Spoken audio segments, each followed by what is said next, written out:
A doctor told a millionaire who was crying about the terminal state of his little child, "There is nothing that can be done to save your child anymore." But a poor girl came into the hospital room and said, "Let me try," and did something incredible that shocked everyone. If this story interested you, subscribe to our channel, don't forget to like this video, and tell us which city you're watching us from.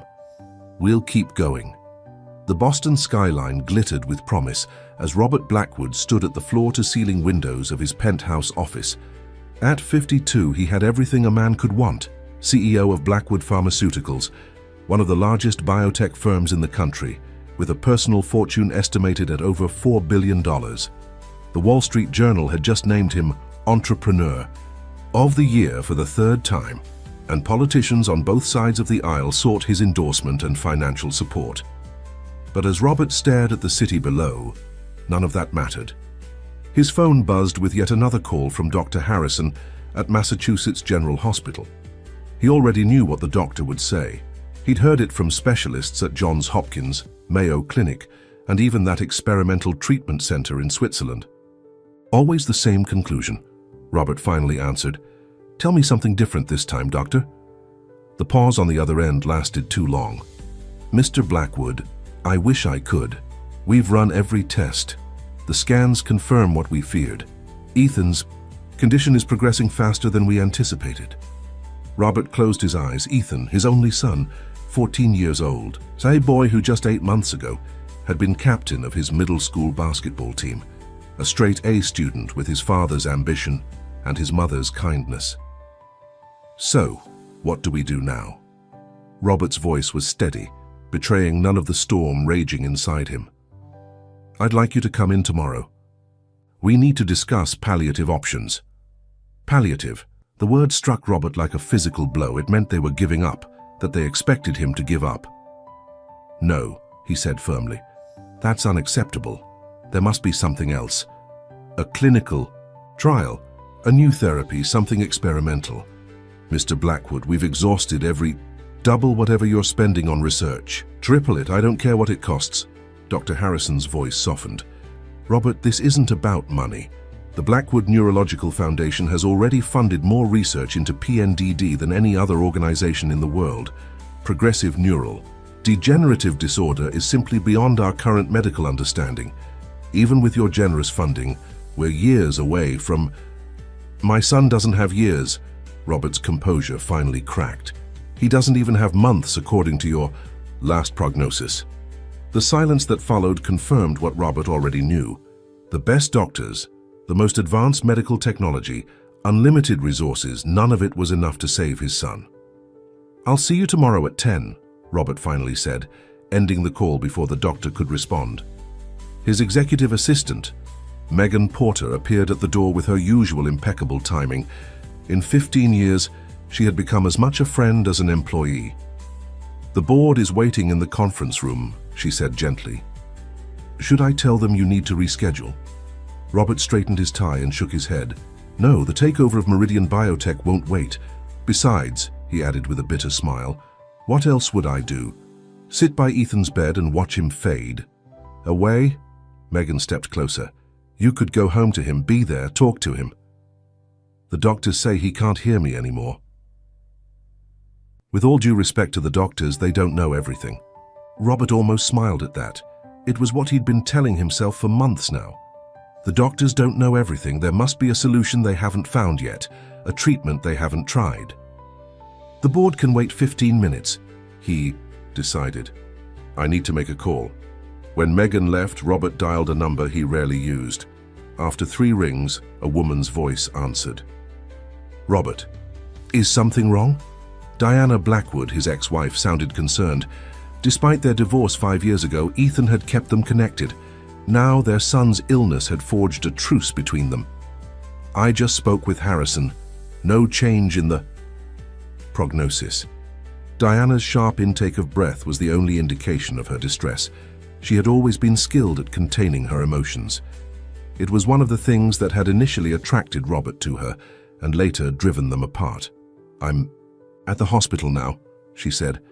Ethan had a good morning. The nurse said he tracked movement with his eyes for almost a minute. Robert clutched the phone tighter. That's good. That's progress. Robert, Diana's voice softened. Don't do this to yourself. You know what? The doctors said about random nerve responses. It doesn't mean... It means he's still fighting, Robert interrupted. And as long as he's fighting, I'm not giving up. The silence between them was heavy with unspoken words. Diana had already begun the process of acceptance. Robert refused to even consider it. I'll be there after my meeting, he said finally. Dr. Harrison mentioned a new specialist he wants us to meet tomorrow, Diana said. Some neurologist from California who's had success with experimental treatments. Robert felt a flicker of hope. Harrison didn't mention that to me. Maybe he just arranged it. I don't know the details yet. After ending the call, Robert stared at the Boston skyline again. Another specialist, another sliver of hope. How many had there been already? Dozens? Hundreds? Each one arriving with credentials and confidence, each one eventually shaking their head with that same look of professional regret. The Blackwood wealth and influence that opened every other door in the world seemed useless against his son's illness. For the first time in his life, Robert was facing a problem he couldn't solve with money or power. The board meeting passed in a blur. Robert nodded at appropriate moments, signed the documents Megan placed before him, and gave brief, authoritative responses when required. Inside, his mind was elsewhere, in a hospital room where machines breathed for his son and monitors tracked the slow, inexorable decline of his nervous system. After the meeting, Robert dismissed his driver and decided to walk the 20 blocks to Massachusetts General. The brisk October air cleared his head, and the anonymity of being just another pedestrian on Boston's busy streets provided a brief respite from being Robert Blackwood, the man who could buy anything except what he wanted most. When he reached the hospital, he paused outside, looking up at the imposing building with its reputation for medical miracles. 8 months ago, he had walked through those doors, believing that his money and influence would guarantee Ethan the best care, the newest treatments, a path to recovery. Now he entered with the weight of futility pressing down on him. The security. Guards nodded respectfully as he passed. The nurses at the station offered sympathetic smiles. Even the elevator seemed to rise more solemnly to the pediatric neurology floor. Outside Ethan's room, Robert took a deep breath and composed himself.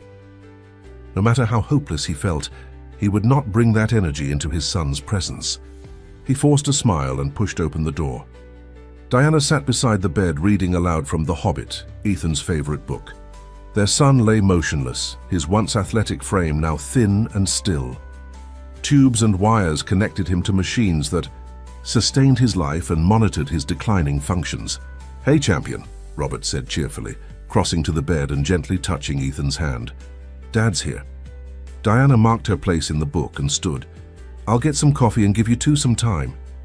When she was gone, Robert pulled the chair closer to the bed. "So, buddy, I hear you've been showing off for the nurses today." Moving those eyes around, Robert kept his voice upbeat. "That's great. That's how it starts, right? First the eyes, then maybe a finger, then before you know it, you'll be back on the basketball court, making your old man look bad." He talked about everything and nothing. The Red Sox's chances next season, a new video game release Ethan had been excited about, plans for a fishing trip they would take when he was better. All the while, Robert watched for any sign of response, a flicker of the eyelids, a twitch of the fingers, the smallest indication that somewhere inside this failing body, his son could hear him. But Ethan remained still, his breathing mechanically regulated, his unseeing eyes fixed on the ceiling. The only sounds were the rhythmic beeps of the monitors and the soft whoosh of the ventilator. As the afternoon light began to fade, casting long shadows across the room, Robert finally fell silent. He gently squeezed his son's hand. "I won't give up on you," he whispered. "I promise. Whatever it takes, whatever I have to do, I'm going to find a way to bring you back." Outside in the hallway, Dr. Harrison watched through the window, his face grave. In his pocket was a folder containing scans that showed the continued deterioration of Ethan's brain tissue.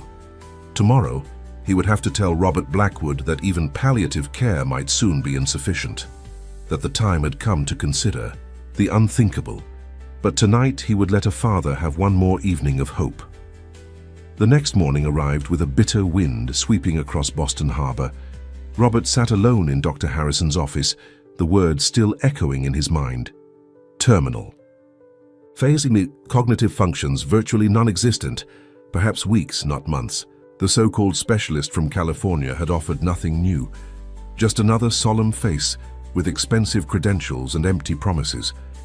Robert had listened to them all, had funded research, had offered millions to anyone who could help his son. And still, Ethan continued to slip away. "Mr. Blackwood," Dr. Harrison's voice pulled him from his thoughts. "I know this isn't what you wanted to hear." Robert looked up, his eyes hard.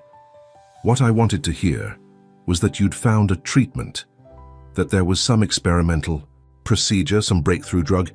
Instead, you're telling me to prepare for the inevitable. I'm telling you that medically we've exhausted all options." Harrison's voice was gentle but firm. Progressive neurodegenerative disorder is incredibly rare. There are fewer than 50 documented cases worldwide. The research simply hasn't. "Save it." Robert stood abruptly. "I'm not interested in statistics or excuses. My son is dying and you, the supposed best medical mind in the country, are telling me to give up." "Not give up," Harrison corrected. "Accept what we cannot change and focus on making Ethan comfortable for whatever time he has left." Robert's laugh was hollow. "Comfortable? He's trapped in a body that no longer responds to his brain. How exactly do you propose to make that comfortable?" Without waiting for an answer, he strode from the office. In the hallway, Diana waited, her eyes red-rimmed but dry. "You heard?" Robert asked unnecessarily. She nodded. "I was in the conference room next door. They had a social worker there to help us process." The clinical coldness of it all infuriated Robert. Process, as if their son's life could be reduced to a procedure, a protocol to be followed. "I need some air," he said. "Tell Ethan I'll be back this afternoon." "Robert," Diana caught his arm. "Don't do this. Don't shut me out. And we need to face this together." He gently removed her hand. "I'm not shutting you out. I just need to think there has to be something we're missing. Someone who can help." Diana's expression softened with pity. "You've spent millions. You've consulted every specialist on 3 continents. At some point, you have to accept no." The word came out sharper than he intended. "I don't have to accept anything, and neither does Ethan." He left her standing there, her arms wrapped around herself as if for protection against a blow she saw coming, but couldn't avoid. Outside, Robert instructed his driver to take him to the financial district. Then, changing his mind, he said, "Actually, drop me at Boston Common. I'll walk from there." The park was nearly empty on this cold weekday morning. Robert walked aimlessly, his mind racing with possibilities, each more desperate than the last. Experimental gene therapies in Singapore, stem cell treatments in Moscow that the FDA hadn't approved, even a neurosurgeon in Mumbai who claimed to have developed a revolutionary neural bridge procedure. He had researched them all, contacted them all.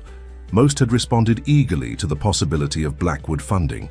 None had offered any real hope. Lost in thought, Robert hadn't noticed where his feet had carried him until he found himself at the edge of Chinatown. The neighborhood was a stark contrast to the gleaming towers of the financial district where his office stood. Here, small businesses displayed their wares on crowded sidewalks, and restaurants filled the air with the scent of spices. On impulse, Robert entered a small tea shop. The warmth inside was welcome after the chill of the morning, and the rich aroma of teas and herbs was somehow soothing. An elderly Chinese woman smiled at him from behind the counter. "You look like you need strong tea today," she said in accented English. "Sit. I bring you something special." Too tired to argue, Robert sat at a small table near the window. The shop was empty except for a young girl sitting in the corner, perhaps 11 or 12 years old, doing homework. She glanced up briefly as he entered, then returned to her books. The woman brought him a steaming cup of dark tea. "This will help clear your mind," she said. "Too many thoughts make the heart heavy." Robert thanked her and sipped the tea, surprised by its complex flavor. As he drank, he found his racing thoughts beginning to slow. The constant tension in his shoulders eased slightly. After a few minutes, he noticed the young girl watching him. She had light brown hair pulled back in a ponytail and wore a simple blue jacket that seemed too thin for the weather. When she caught his eye, she quickly looked down at her homework again. Robert returned to his tea, but moments later he felt her gaze again. This time, when he looked up, she didn't look away. "You're sad," she said simply. "About your son." Robert set down his cup with a sharp click. "Excuse me?" The girl closed her book and moved to the chair across from him uninvited. "Your son is sick, really sick. The doctors can't help him." A chill ran through Robert that had nothing to do with the weather. "How do you know that?" She shrugged. "I just do." Then she extended her hand formally. "I'm Lily Walker." Automatically, Robert shook her hand. "Robert Blackwood." "I know." Lily smiled. "You're famous." The tea shop owner appeared suddenly at their table. "Lily, don't bother the customer." "It's fine," Robert said, his curiosity piqued despite himself. "We're just talking." The woman hesitated, then nodded and returned to her counter, though she kept a watchful eye on them. "That's Mrs. Chen," Lily explained. "She lets me study here after school. My mum works late." Robert studied the girl. There was something unusually composed about her, a seriousness that seemed beyond her years. "So, Lily Walker, how do you know about my son?" Lily looked down at her hands, then back up at him with clear, direct eyes. "I had the same thing. PNDD, progressive neurodegenerative disorder. The doctors said I would never walk again, that I'd be in a wheelchair, then a bed, then..." She trailed off. But they were wrong. Robert felt as if the floor had dropped away beneath him. "That's impossible. PNDD is incurable and extremely rare." "I know," Lily nodded. "That's why the doctors didn't believe my mom when I started getting better." A surge of both hope and skepticism rose in Robert. "If you had PNDD, you'd be in medical journals. Every neurologist in the country would know about your case." "They wanted to study me." Lily twisted a strand of hair around her finger. "But my mom said no. She was afraid they'd treat me like a lab rat." Robert leaned forward. "Lily, if what you're saying is true, if you really had PNDD and recovered, it could be incredibly important. Not just for my son, but for everyone with the condition." Lily's eyes remained steady on his. "I know, that's why I'm telling you." She hesitated, then added quietly, "I can help your son." A mix of emotions churned in Robert's chest. Desperate, hope battling with rational doubt. "How? What treatment did you receive?" "It wasn't a treatment, not like in hospitals." Lily seemed to choose her words carefully. "My mum used what she learned from her grandmother. Special exercises, pressure points, music therapy, things the doctors said were nonsense." Robert sat back, disappointment crashing over him. Snake oil, folk remedies, the desperate promises of miracle cures he'd already investigated and dismissed. "I appreciate you trying to help," he said stiffly, reaching for his wallet. "But I should go." Lily's hand shot out and grabbed his wrist with surprising strength. "You don't believe me, but I'm telling the truth." Her eyes were intense, almost burning. "I was paralyzed. The doctors said my brain was shutting down. Now, I'm here. Doesn't that at least make you wonder?" Something in her voice, a certainty, a quiet conviction, made Robert pause. "If what you're saying is true, there would be medical records." "There are." Lily released his wrist. "Dr. Lawrence Montgomery at Boston Children's Hospital. He was my doctor 3 years ago." Robert's mind raced. Montgomery was one of the country's leading pediatric neurologists. If this girl had been his patient, why would Dr. Montgomery not publish a case of spontaneous recovery from PNDD? Robert asked. It would make his career. Lily's expression darkened. "Because he didn't believe it was real. He said my original diagnosis must have been wrong, that it was impossible for me to recover using my mom's primitive methods. He wanted to take credit, to say it was his treatments that worked. When my mom refused to go along with his story, he got angry." Robert studied her face, looking for signs of deception. "That's a serious accusation against a respected physician." "I know," Lily met his gaze steadily, "but it's true." Mrs. Chen approached the table again. "Lily, your mother will be here soon. You should gather your things." Lily nodded and stood, collecting her backpack and books. She hesitated, then pulled a small notebook from her pocket, scribbled something, and tore out the page. "This is my mum's number." She handed it to Robert. "Her name is Grace Walker. She works at the university. Library. If you want to know more, call her." Robert took the paper automatically. "I'll consider it." Lily shouldered her backpack and gave him a look far too knowing for her age. "No, you won't. You'll leave here and tell yourself I'm just a kid making up stories. But tonight, when you're sitting by your son's bed watching him slip away, you'll remember what I said, and maybe then you'll call." Before Robert could respond, the bell above the door jingled and a woman entered. She was perhaps in her late 30s, with the same light brown hair as Lily, worn in a simple bun. She wore a university staff ID card on a lanyard around her neck. "Ready, Lily?" she asked, then noticed Robert. A flicker of recognition crossed her face. "Oh, hello." "Mom, this is Mr. Blackwood," Lily said. "We were just talking." Grace Walker's eyes widened slightly. "Robert Blackwood, the pharmaceutical CEO?" Robert stood and offered his hand. "Yes, your daughter and I were having an interesting conversation." Grace shot a questioning look at Lily, who nodded almost imperceptibly. "I see," she said carefully. "I hope she wasn't bothering you." "Not at all." Robert found himself studying the woman with new interest. There was nothing remarkable about her. She was dressed simply in practical clothes, looked tired in the way of most working parents, and carried a worn leather bag that had seen better days. Not the type of person Robert would normally notice. Certainly not someone he would expect to have achieved what modern medicine could not. "Well, we should go," Grace said, putting a protective arm around Lily's shoulders. "It was nice meeting you, Mr. Blackwood." As they turned to leave, Robert surprised himself by calling out, "Ms. Walker?" She looked back, her expression guarded.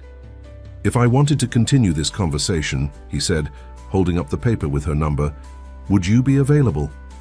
A complex series of emotions crossed Grace's face, caution, concern, and something that might have been compassion. "Yes," she said finally. "If it's about what I think it is, I would." After they left, Robert sat for a long time, the piece of paper with Grace Walker's number lying on the table before him. His rational mind told him this was foolishness, a waste of precious time that could be spent pursuing legitimate medical options.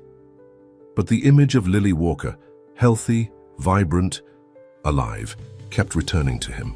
And alongside it, the image of Ethan lying motionless in his hospital bed, slipping further away each day.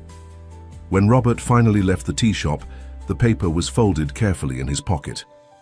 Robert sat in his car outside Massachusetts General Hospital, staring at the slip of paper in his hand. Grace Walker's phone number seemed to burn into his vision.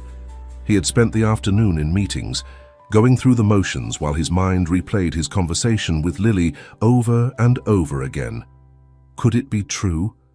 Could this ordinary girl have recovered from the same disease that was stealing his son away? His phone rang, displaying Diana's name. He answered, trying to sound normal. "Robert, where are you? Dr. Harrison was looking for you.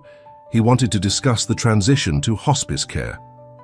The word hospice sent a surge of anger through him. "I had meetings. Tell Harrison I'll call him tomorrow."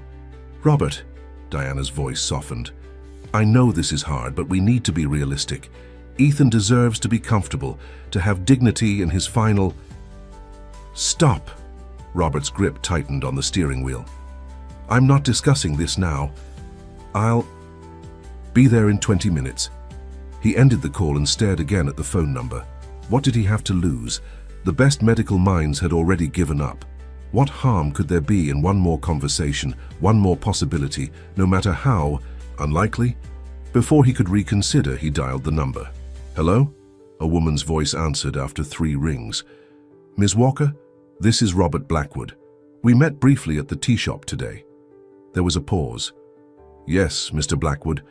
I wondered if you might call. I'd like to speak with you about your daughter, about what she told me. Another pause, longer this time.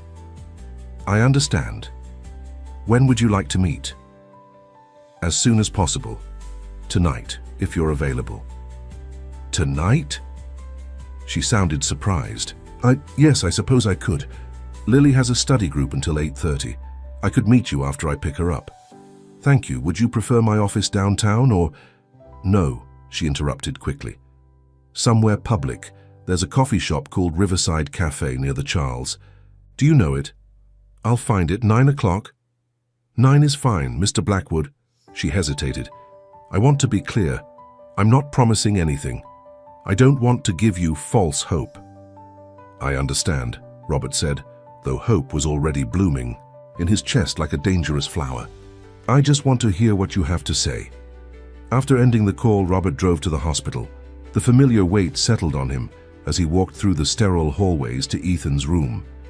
Diana was there, as always, her laptop open as she tried to maintain some semblance of her work as a corporate attorney while keeping vigil by their son's bedside. Hey, she said, closing the laptop.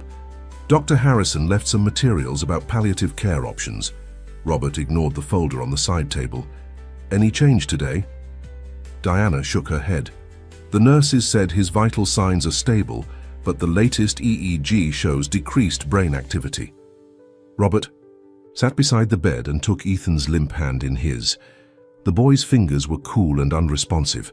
8 months ago, those same hands had deftly manipulated video game controllers, thrown perfect spirals on the football field, and played complex pieces on the piano. Hey, buddy, Robert said softly.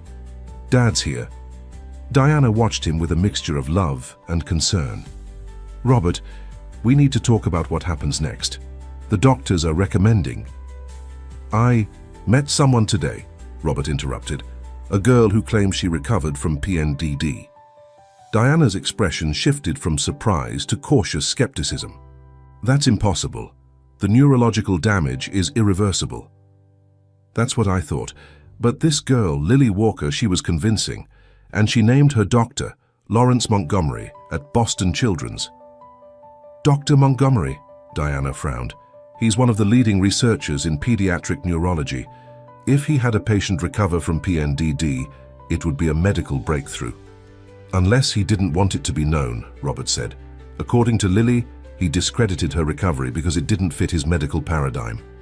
Diana's frown deepened. That sounds like conspiracy thinking, Robert. You're not seriously considering... I'm meeting with the girl's mother tonight. What?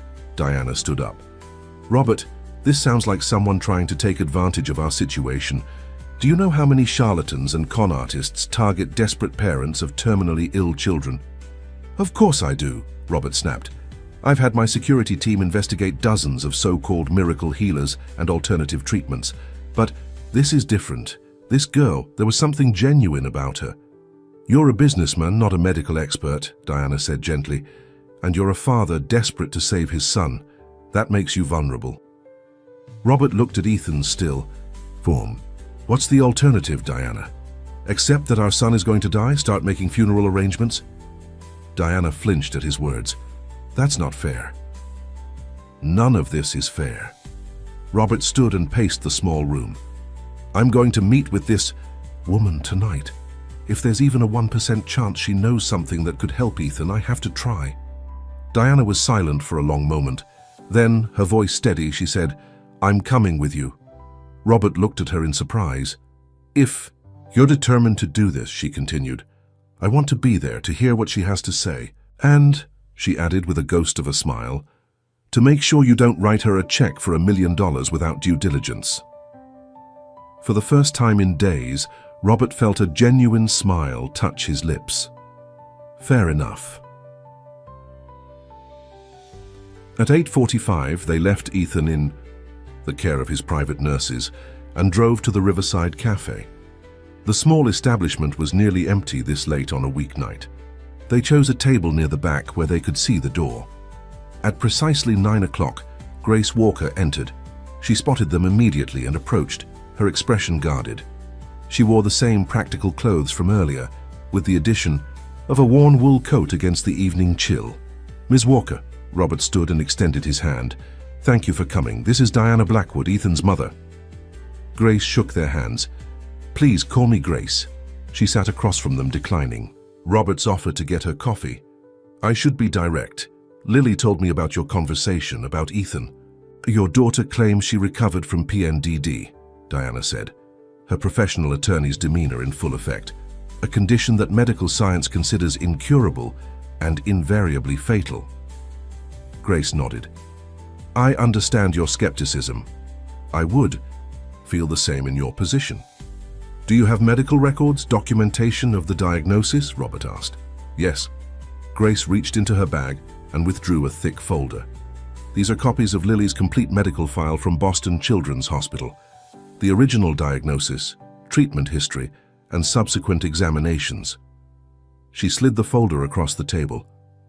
"Everything is there, including Dr. Montgomery's final assessment where he retroactively questioned the initial diagnosis." Robert opened the folder with trembling hands. The medical terminology was dense, but the key points were clear. Lily Walker, age 9, diagnosed with progressive neural degenerative disorder, rapid deterioration of motor function, cognitive decline, prognosis, terminal within 6 to 12 months, and, then dated 18 months later, a re-evaluation. Patient presents with normal neurological function. Original diagnosis of PNDD appears to have been in error. Recommend reclassification as a typical Guillain-Barré syndrome with spontaneous remission. Diana, reading over his shoulder, looked up at Grace. "This says the original diagnosis was a mistake." "It wasn't," Grace said firmly. 3 separate neurologists confirmed PNDD. The brain scans showed the characteristic pattern of degeneration. Lily was in exactly the same condition your son is in now, paralyzed, unresponsive, dependent, on a ventilator. "Then how do you explain this?" Robert tapped the re-evaluation. "Dr. Montgomery is one of the most respected neurologists in the country. Why would he falsify records?" Grace's expression hardened. "Because he couldn't explain what happened. Because admitting that Lily recovered using methods he considered primitive folklore would undermine his scientific authority and the millions in research grants he receives." Diana exchanged a skeptical glance with Robert. "What exactly were these methods?" Grace took a deep breath. "My grandmother was a curandera, a traditional healer in the Mexican community where I grew up. She taught my mother, who taught me. When the doctors said there was nothing more they could do for Lily, I took her home and used the techniques my grandmother had taught me." "What techniques?" Robert pressed. "Neural pathway stimulation through specific pressure points. Sensory. Integration therapy with particular sound frequencies. Herbal preparations that support brain function. Daily movement exercises to maintain muscle memory." Grace spoke with quiet confidence. "I know how it sounds to people with your background, like superstition or pseudoscience." "No offense, Ms. Walker, but yes," Diana said. "Those methods have no scientific basis." "Yet Lily walked into that tea shop today," Grace countered. "She's in the 6th grade, gets straight A's and plays soccer. According to conventional medicine, she should have been dead 3 years ago."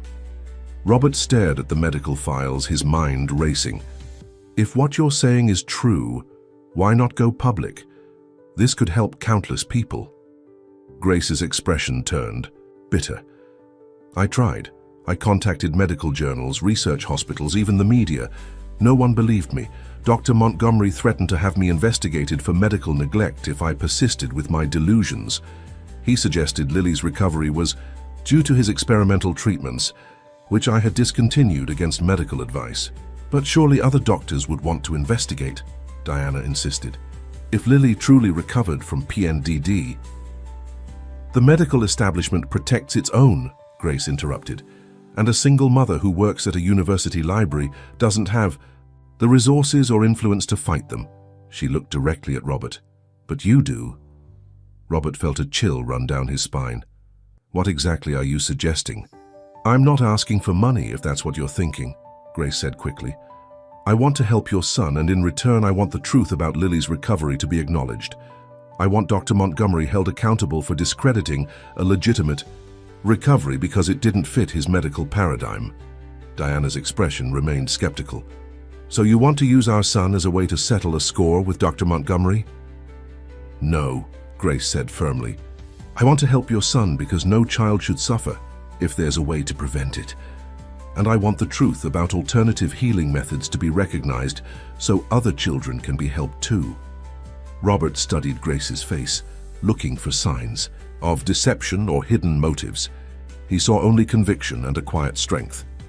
Assuming we were interested, he said slowly, what would this involve? I would need to work with Ethan daily. The techniques require consistent application over time. Results aren't immediate. Lily's recovery took months. Months we may not have, Diana said softly. Grace nodded. I understand, but I've reviewed the latest research on PNDD progression. The disease follows a pattern: rapid decline, plateau, final decline. From what I've gathered about Ethan's condition, he's in the plateau phase. We might have a window of opportunity. Robert exchanged a look with Diana. The same question hung between them. What did they have to lose? Before we consider this further, Robert said, I want to verify everything. I want to speak with Dr. Montgomery, review Lily's original scans, and have my medical team analyze all of this.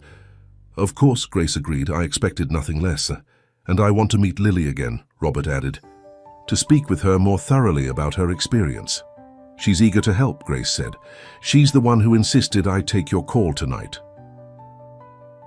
As the conversation continued into the night, Robert felt something he hadn't experienced in months, a flicker of genuine hope. Whether it was rational or merely the desperate wish of a father watching his son slip away, he couldn't say. But one thing was certain, he wasn't ready to give up, not yet. Not when there was even the slimmest chance that Ethan might open his eyes again, might smile again, might live. The conference room at Blackwood Pharmaceuticals fell silent as Robert finished speaking. Around the table sat his most trusted advisors, Megan Porter, his executive assistant, James Whitaker, the company's chief legal counsel, Dr. Victoria Chen, head of research and development, and Michael Thornton, his head of security. Let me make sure I understand, Dr. Chen said carefully. You want to bring in an untrained woman with no medical credentials to treat Ethan using folk remedies? I want to explore every option, Robert corrected. And Grace Walker isn't untrained. She has knowledge passed down through generations, knowledge that apparently saved her daughter from the same condition. James Whitaker cleared his throat. Robert, as your attorney and your friend, I have to point out the legal implications here. If you remove Ethan from conventional medical care against doctors' recommendations, you could be accused of medical neglect. I'm not talking about removing him from medical care, Robert countered. I'm talking about supplementing it. Doctor, Harrison won't approve experimental treatments from an unqualified practitioner, Dr. Chen pointed out. Then we'll bring Ethan home, Robert said. We'll set up a medical suite with all the necessary equipment and staff. Harrison can continue to monitor him, but Grace will implement her protocols as well. Megan, who had been silent until now, spoke up. Robert, we all want Ethan to recover, but are you sure this isn't just grasping at straws? Robert turned to Michael Thornton. What did your investigation find? The security chief consulted his tablet. Grace Walker, 38, single mother, works at Harvard University Library in the Rare Manuscripts Division. No criminal record, no history of fraud or scams, financially stable but not wealthy. Her daughter, Lily, was indeed a patient at Boston Children's Hospital 3 years ago under Dr. Lawrence Montgomery's care. And the medical records, Robert pressed. They appear authentic, Thornton confirmed. Our medical consultant confirms that the initial diagnosis of PNDD was well documented and supported by multiple tests. The subsequent re-diagnosis as Guillain-Barré syndrome is clinically inconsistent with the initial symptoms and test results. Dr. Chen frowned. That's unusual. Dr. Montgomery is highly regarded in the field. What about his research funding? Robert asked. Thornton nodded. That's where it gets interesting. Montgomery receives significant grants from Meridian Biotech for PNDD research, over $20 million in the past 5 years. Meridian, Robert repeated. The company we're in the process of acquiring. Yes, Thornton confirmed, and their main research focus is developing a treatment for PNDD that would manage symptoms and potentially slow progression, not cure it. A maintenance drug that patients would take for life. A very profitable approach, Robert said bitterly, much more so than a cure. James Whitaker leaned forward. Robert, I know where you're going with this, but be careful. Suggesting that Dr. Montgomery falsified records to protect research funding is a serious accusation. I'm not suggesting anything yet, Robert said. I'm gathering facts. And the fact is, Lily Walker was diagnosed with PNDD, received alternative treatment from her mother, and is now a healthy, active child. Dr. Montgomery subsequently changed her diagnosis to explain away her recovery. A heavy silence fell over the room. Finally, Megan spoke. What does Diana think about all this? She's skeptical, Robert admitted. But she agrees we have nothing to lose by trying. Dr. Chen sighed. From a scientific perspective, I can't endorse this, but as someone who cares about Ethan, she trailed off, then nodded. I understand why you want to try. Thank you, Victoria. Robert looked around the table. I appreciate all of your concerns and advice, but my decision is made. I'm bringing Ethan home tomorrow. I've already arranged for a medical team and equipment to be set up at the house. Grace Walker will begin her treatment protocol immediately. As the meeting dispersed, Megan stayed behind. Robert, there's one more thing you should know. Dr. Montgomery is scheduled to speak at the Neuroscience Innovation Conference next week. He's presenting his latest research on PNDD treatment approaches. Robert's eyes narrowed. Is he? Make sure I have a ticket. The next morning dawned clear and cold. Robert stood in Ethan's hospital room as the medical team prepared him for transport. Diana supervised every detail, her attorney's precision evident in the way she questioned each step of the process. Dr. Harrison had initially objected to the move, citing the risks of home care even with professional staff. But when Robert made it clear that the alternative was transferring Ethan to another hospital entirely, Harrison reluctantly agreed to continue as consulting physician. The ambulance is ready, the transport coordinator announced. We can move him now. As the medical team wheeled Ethan's bed toward the elevator, Robert felt a hand on his arm. He turned to find Dr. Harrison looking at him with grave concern. Mr. Blackwood, I understand your desire to try everything possible, but I must caution you against unproven treatments that might give you false hope. What exactly do you suggest instead, Doctor? Robert asked. That I simply watch my son die. Harrison's expression softened. I suggest you focus on the time you have left with him. Make him comfortable. Talk to him. Be present. I intend to do all of those things, Robert said. But I'm not giving up on finding a way to save him. The doctor shook his head sadly. Sometimes the hardest part of love is knowing when to let go. Robert's jaw tightened. I'll let you know when we're settled at home. The Blackwood estate in Brookline was a sprawling historic mansion set on 3 acres of manicured grounds. By the time Robert and Diana arrived with Ethan, the East Wing had been transformed into a state-of-the-art medical facility. A team of nurses, respiratory therapists, and other specialists had been hired to provide 24-hour care. As Ethan was settled into his new medical suite, Robert received a text from Megan. Grace Walker is here. He found Grace and Lily waiting in the library, both looking somewhat overwhelmed by the grandeur of the house. Thank you for coming, Robert said. They're getting Ethan settled now. I've instructed the staff that you're to have full access. Grace nodded. I brought some supplies I'll need. She gestured to several canvas bags at her feet. Herbs for teas and compresses, essential oils for neural stimulation, and some specialized tools for pressure point work. Diana entered the room, her expression carefully neutral. Ms. Walker, Lily, thank you for coming. Lily stepped forward. Mrs. Blackwood, I know this is hard to believe, but I promise we want to help Ethan. Diana studied the girl, noting her clear eyes and healthy color, so different from her son's pallor and stillness. I hope you can, she said finally. Before we begin, Grace said, I need to be clear about something. This process takes time. There may be small improvements at first, or none at all for days or even weeks. The key is consistency and patience. We understand, Robert assured her. Whatever you need, whatever it takes. Grace nodded. Then I'd like to see Ethan now. They led Grace and Lily to Ethan's room. The medical staff watched with barely concealed skepticism as Grace circled the bed, studying the equipment, the medications, the positioning of Ethan's limbs. First, she said, we need to change several things. The room is too sterile, too cold, emotionally and physically. Ethan needs warmth, familiar sounds, scents that stimulate memory.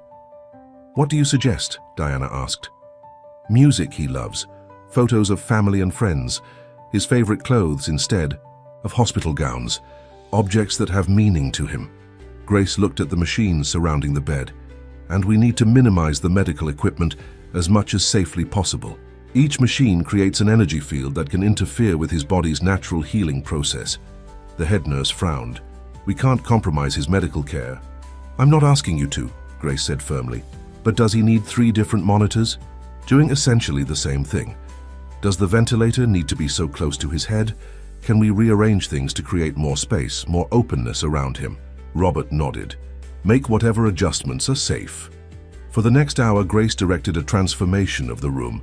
Photos of Ethan with friends, on the basketball court, at his piano recital, were placed where he could see them if he opened his eyes. His Boston Celtics jersey was draped over a chair. His favorite playlist, everything from classical piano to hip-hop, played softly from speakers. Throughout it all, Lily moved about the room with quiet confidence, occasionally whispering something to her mother, who would nod and adjust her approach. Finally, Grace turned to Robert and Diana. Now we can begin. I need some time alone with Ethan. Just me and Lily at first. Diana tensed. I don't think...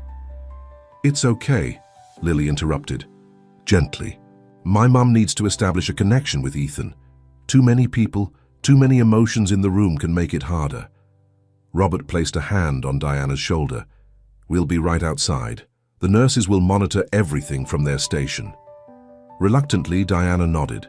As they left, they saw Grace pull a chair close to Ethan's bed, take his limp hand in hers, and begin speaking to him in a low, melodic voice.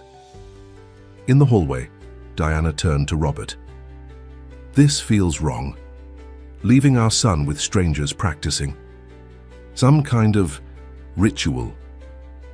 If it doesn't work, we've lost nothing, Robert reminded her. And if there's even a chance? I know. Diana's composure cracked slightly.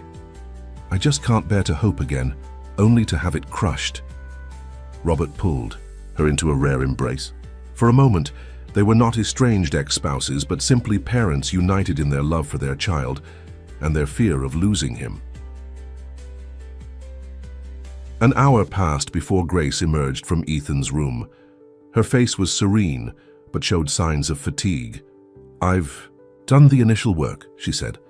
Establishing energetic connection, identifying blockage points, beginning the process of neural reawakening. Did anything happen? Diana asked anxiously. No visible response yet, Grace admitted, but I didn't expect one. This first session was diagnostic. I needed to understand how Ethan's energy is flowing, or not flowing, through his system. Energy? Diana repeated skeptically.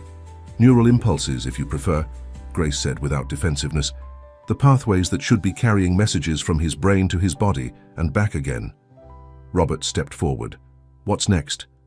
Daily sessions, morning and evening. Regular physical therapy, but with specific pressure points stimulated. Herbal teas administered through his feeding tube. Music therapy with particular frequencies. And most importantly, constant sensory stimulation, talking to him, reading to him, touching him, as if he can hear and feel everything. The nurses already do that, Diana pointed out. Not like this, Grace said. Not with the belief that he's still fully present, still able to process and respond. Lily, who had been sitting quietly with a book, looked up. When I was sick, I could hear everything, I just couldn't answer. I remember my mum talking to me for hours, telling me to find my way back, that she was waiting for me. A tense silence followed this statement. Finally, Robert spoke. "We'll follow your protocol, Ms. Walker, for as long as it takes." Days passed with no visible change in Ethan's condition. Grace and Lily came each morning and evening, spending hours with him.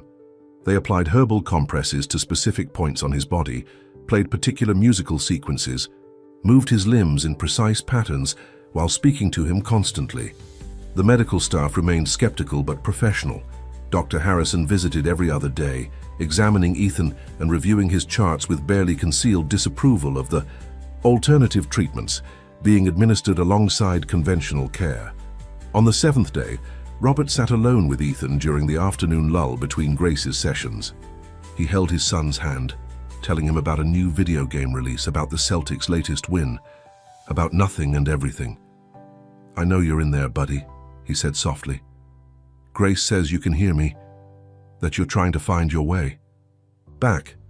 So I'm going to keep talking, keep reminding you what you're fighting for." He reached for the basketball that now sat on Ethan's bedside table, the one he'd used to make the winning shot in his last game before falling ill. "Remember this. Coach Williams said it was the best three-pointer he'd seen from a middle schooler. Your whole team carried you off the court."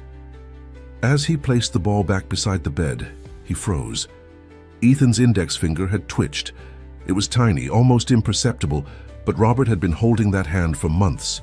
He knew every centimeter of those fingers, had memorized their stillness. "Ethan?" he whispered, afraid to hope. "Can you hear me?" The finger twitched again, a tiny movement but deliberate. Not the random nerve firings the doctors had dismissed before, but a response. Robert's heart hammered in his chest. "If you can hear me, try again. Move your finger." For several agonizing seconds, nothing happened. Then, with visible effort, Ethan's index finger lifted slightly and fell. Robert lurched to his feet, pressing the call button repeatedly. "Nurse, someone, come quickly!" When the nurse rushed in, Robert pointed to Ethan's hand. He moved his finger, intentionally when I asked him to. The nurse looked skeptical but professional. "Let's check his neurological responses." She ran through a standard assessment, watching for reactions to stimuli. Ethan's finger twitched, again when she pressed on his nail bed, a normal reflex but one that had been absent for months. "I'll page Dr. Harrison," she said, her voice carefully neutral. "This could be a sign of improved neural function, or it could be involuntary. Muscle spasms." "It wasn't involuntary," Robert insisted. "He was responding to me." After the nurse left to make the call, Robert pulled out his phone and called Diana, then Grace. Within the hour, all of them were gathered in Ethan's room, watching as Dr. Harrison conducted a thorough neurological examination. "There is some improvement in basic reflexes," he admitted reluctantly, "and the EEG shows slightly increased activity in the motor cortex." "What does that mean?" Diana asked, her voice tight with suppressed hope. "It could indicate some neural regeneration," Harrison said cautiously, "but I need to emphasize that this doesn't necessarily mean meaningful recovery. We sometimes see temporary plateaus or even small improvements before the final decline." "Or," Grace said quietly, "it could mean that the treatment is working, that Ethan is fighting his way back." Harrison's expression hardened. "Ms. Walker, with all due respect, there is no scientific evidence that your methods have any effect on neurological conditions." "Except my daughter," Grace pointed out. "And now, possibly, Ethan." "Correlation is not causation," Harrison said dismissively. "Ethan has been receiving conventional medical care alongside your treatments. Any improvement is more likely due to standard protocols." "The same protocols that failed for months," Robert challenged. "The same protocols that led you to recommend hospice care just 2 weeks ago?" Harrison's jaw tightened. "I understand your desire to attribute improvement to Ms. Walker's intervention, Mr. Blackwood, but as a scientist, I must caution against jumping to conclusions based on a single finger movement." As if in direct challenge to the doctor's words, Ethan's hand twitched again. This time his entire hand, not just a finger. Everyone in the room fell silent, staring at the slight movement. "Ethan?" Diana leaned close, her voice trembling. "Can you hear us?" For a moment, nothing happened. Then, slowly, Ethan's eyelids fluttered, not opening but moving for the first time in months. "My God," Robert whispered. Dr. Harrison stared, his professional detachment momentarily forgotten. "This is unexpected." Grace moved to the bedside, her expression serene but intense. "Ethan," she said clearly, "if you can hear me, we're all here with you. Your mum and dad, Lily and me, Dr. Harrison. We're waiting for you. Take your time. Find your way back to us." Ethan's eyelids fluttered again, and his fingers curled slightly inward, a tiny movement but unmistakably intentional. "I need to run additional tests," Harrison said, recovering his professional demeanor. "An MRI, a comprehensive EEG, blood." "Well, not now," Grace interrupted firmly. "He's just beginning to respond. Too much stimulation, too many tests might overwhelm his system and cause him to retreat again." "Ms. Walker," Harrison began stiffly, "medical decisions need to be made by qualified—" "She's right," Robert cut in. "No tests today. Let him rest. Let him continue to respond at his own pace." Harrison looked from Robert to Diana, clearly expecting her legal mind to side with medical authority. But Diana was watching Ethan's face with tears streaming down her cheeks. "My baby," she whispered. "He's still in there. He's trying to come back to us." Harrison relented. "I'll return tomorrow, but I strongly advise a full neurological workup, as soon as possible." After he left, Grace turned to Robert and Diana. "This is just the beginning. The road ahead is long and there will be setbacks, but Ethan is fighting." Lily, who had been watching quietly from the corner, approached the bed. With the simple directness of a child, she took Ethan's hand in hers. "Hi, Ethan," she said. "I'm Lily. I was sick like you once. It's scary in there, isn't it, being trapped inside yourself? But you can find your way out. I'll help you." As the adults watched in astonishment, Ethan's hand tightened slightly around Lily's. The strongest response yet. Robert and Diana exchanged a look of cautious, fragile hope. After months of darkness, a tiny spark had appeared. Whether it would grow into a flame strong enough to bring their son back remained to be seen. But for the first time since Ethan's diagnosis, the word impossible no longer seemed quite so absolute. The Neuroscience Innovation Conference was being held at the Heinz Convention Center, a gleaming structure of glass and steel in Boston's Back Bay. Robert sat in the back row of the packed auditorium, a baseball cap pulled low over his eyes. The last thing he needed was to be recognized at this particular event. On stage, Dr. Lawrence Montgomery was delivering his keynote address, breaking new ground in PNDD treatment, the Meridian Protocol. Behind him, slides displayed graphs and brain scans, along with the Meridian Biotech logo prominently displayed. Progressive neural degenerative disorder has long been considered a terminal diagnosis, Montgomery was saying, his voice confident and polished. But at Meridian's research facilities, we've developed a promising treatment protocol that has shown a 40% reduction in symptom progression in animal models. Robert's jaw tightened. Not a cure, not a reversal, just a slowing of the inevitable and a lifetime of expensive medication for patients and their families. With Phase 2 human trials set to begin next quarter, we anticipate bringing this groundbreaking treatment to market within 3 years, offering new hope to PNDD patients worldwide. The audience applauded enthusiastically. Robert remained still, his eyes fixed on Montgomery. The doctor was in his 60s, distinguished-looking with silver hair and the confident bearing of a man accustomed to respect and authority. After the presentation ended and the Q&A session wrapped up, Robert followed Montgomery to the conference's VIP reception. He waited until the doctor was momentarily alone at the bar before approaching. "Impressive presentation, Dr. Montgomery." Montgomery turned, his expression shifting from polite interest to guarded recognition. "Mr. Blackwood, I wasn't aware you had an interest in neuroscience." "My interests have expanded recently," Robert said, keeping his voice casual, "particularly in the area of PNDD research." "Ah, yes, Dr. Harrison mentioned you'd removed your son from Mass General. How is Ethan doing under alternative care? The condescension in Montgomery's tone was barely concealed. Actually, he's showing improvement, Robert said, watching Montgomery's reaction carefully. Small but significant neurological responses, voluntary movement, increased brain activity.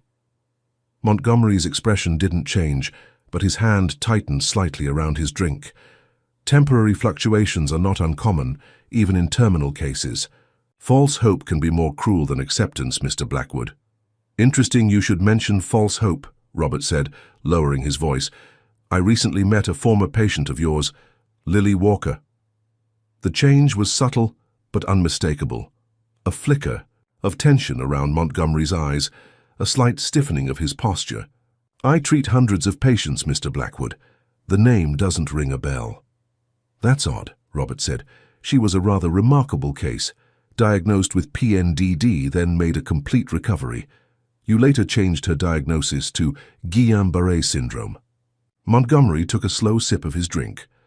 Medical records are confidential, Mr. Blackwood, but if I did revise a diagnosis, it would be because new evidence indicated the original assessment was incorrect.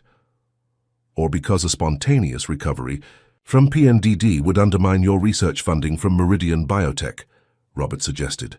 Hard to justify millions for developing a maintenance drug when there might be a cure that costs nothing. Montgomery's face hardened. Be careful, Mr. Blackwood. That sounds dangerously close to an accusation of professional misconduct. Not at all, Robert said smoothly. Just a hypothetical scenario. Speaking of hypotheticals, what would happen if Lily Walker's original medical records became public, the ones showing conclusive PNDD diagnosis from multiple specialists, including yourself? As I said, medical records are confidential. Montgomery's voice had dropped to a near whisper. And speculating about a minor's medical history in a public venue could be considered harassment. You're right, Robert agreed. This isn't the place for such a conversation. Perhaps we could continue it in a more private setting, say my office tomorrow morning. Montgomery stared at him for a long moment. What exactly do you want, Blackwood? The truth, and a chance for my son, 10 o'clock tomorrow. Robert placed his untouched drink on the bar. Don't make me come looking for you. As Robert walked away, he felt Montgomery's eyes boring into his back. The confrontation had been a calculated risk, but the doctor's reaction had confirmed his suspicions. There was something Montgomery was hiding about Lily Walker's case, something worth protecting at all costs.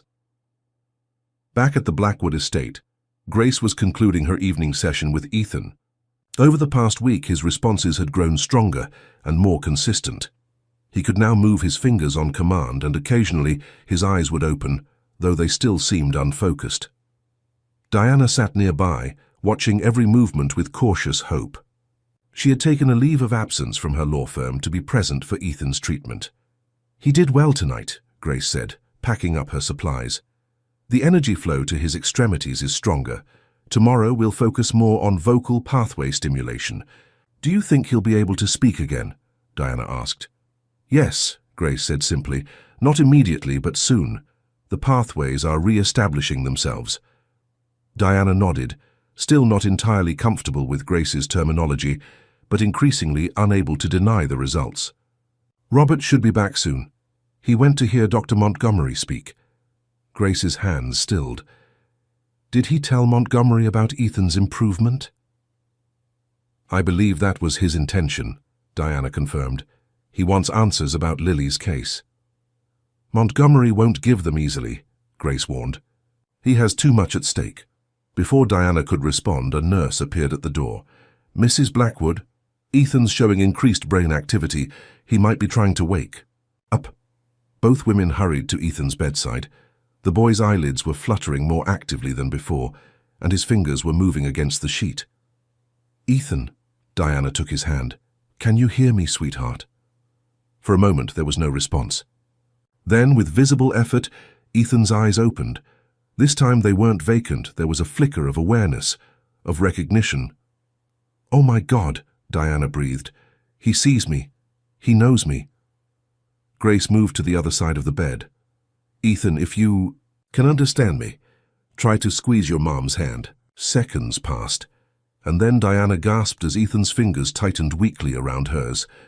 "Call Robert," she told the nurse, tears streaming down her face. "Tell him to come home now." By the time Robert arrived, a small crowd had gathered in Ethan's room. The medical staff were conducting assessments, documenting his responses, recalibrating equipment. Lily sat cross-legged at the foot of the bed, talking to Ethan as if they were old friends, seemingly unimpressed by the commotion around them.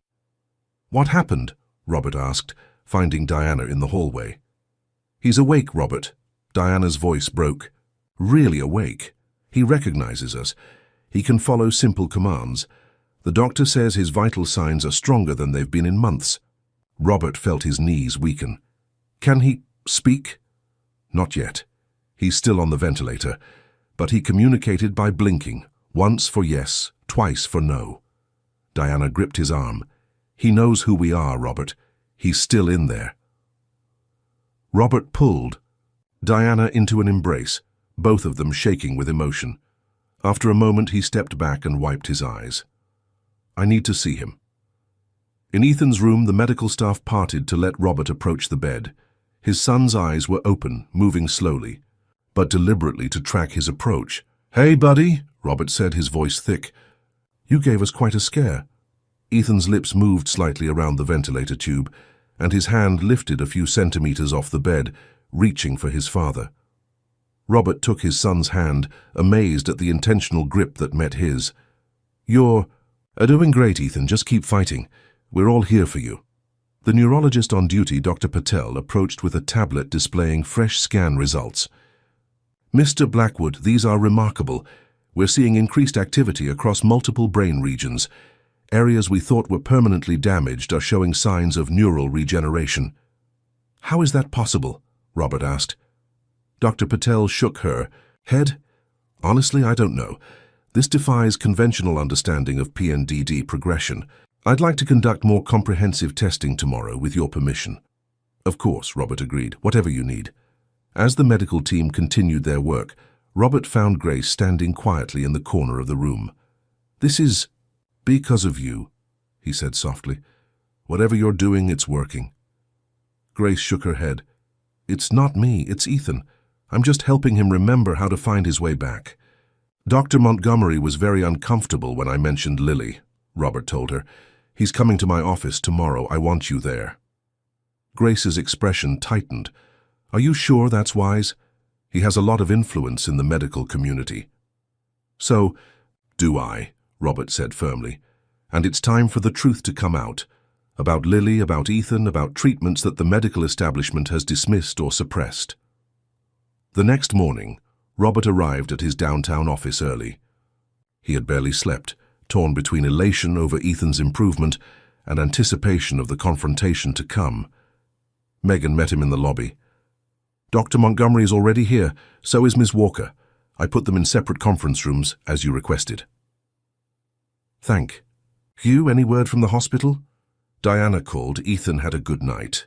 He's responding consistently to questions with eye blinks and hand squeezes."